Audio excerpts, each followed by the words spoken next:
ये क्या हाल बना दिया मेरी गाड़ी का। जब गाड़ी चलानी नहीं आती तो लेकर क्यों जाते हो? गाड़ी की चाबी दो। क्या कहा तुमने? तुम्हारी गाड़ी? मतलब क्या? मेरी गाड़ी है ये। मेरे पापा ने मुझे दहेज में दी है। आया समझ में? खुद की तो औकात नहीं है तुम्हारी कि गाड़ी ले लो तुम। उस लड़की को देख रही हो तुम, कैसे अपनी दहेज की गाड़ी का घमंड दिखा रही है अपने पति को। हाँ तो कभी मैंने दिखाया तुम्हें घमंड दहेज का? अरे मैं तुम्हारे बारे में बात थोड़ी कर रहा हूँ, मैं तो इसके बारे में बोल रहा हूँ। चलो हमें क्या है।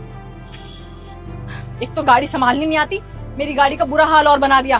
सताक्षी, मैंने जानबूझ के गाड़ी को नहीं मारा और मुझे बहुत अच्छे से ड्राइव करना आता है। और अगर रास्ते में गाड़ी चलेगी तो थोड़ी बहुत तो लगेगी ना। मैं कराने ही वाला था ठीक, इसमें इतना बखेड़ा करने की जरूरत नहीं थी। मैं बखेरा कर रही हूँ? देखो ऐसा है, मैं अपनी गाड़ी अब तुम्हें हाथ भी नहीं लगाने दूंगी। आया समझ में? गाड़ी की चाबी दो, गाड़ी की चाबी दो और कल से ना बस से जाना।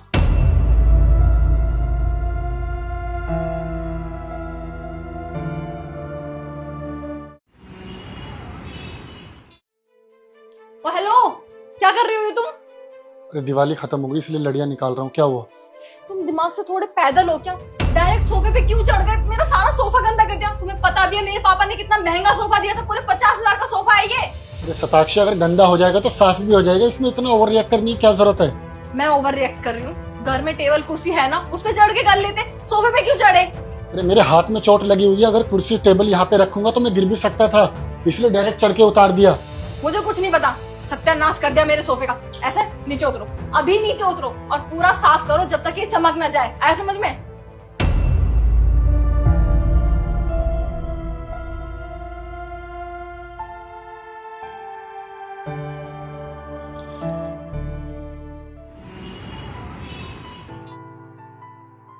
सैम, तुमने ये मिक्सर यूज किया? हाँ, वो मैंने प्रोटीन शेक बनाया था, वो गलती से मुझसे ब्लेड टूट गया। मैं करा दूंगा रिपेयर आज शाम को ही। रिपेयर करा दूंगा तो तुमने यूज ही क्यों किया? प्रोटीन शेक तो तुम शेक करके भी पी सकते थे ना। तुम्हें मिक्सर यूज करना जरूरी था? तुम्हें पता है ना मेरे पापा ने कितना महंगा दिया था मुझे, खराब कर दिया। ऐसा है, आज के बाद मेरा मिक्सर यूज करने की जरूरत नहीं है और कल रिपेयर करके ले आना।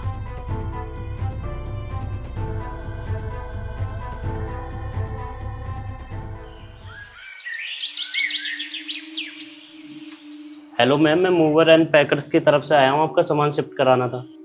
नहीं, हमने तो नहीं बुलाया, हमें तो कोई सामान शिफ्ट नहीं करना। सैम खान के नाम से बुकिंग आई थी, एक बार पूछ लीजिए। मैं पूछ कर आती हूँ।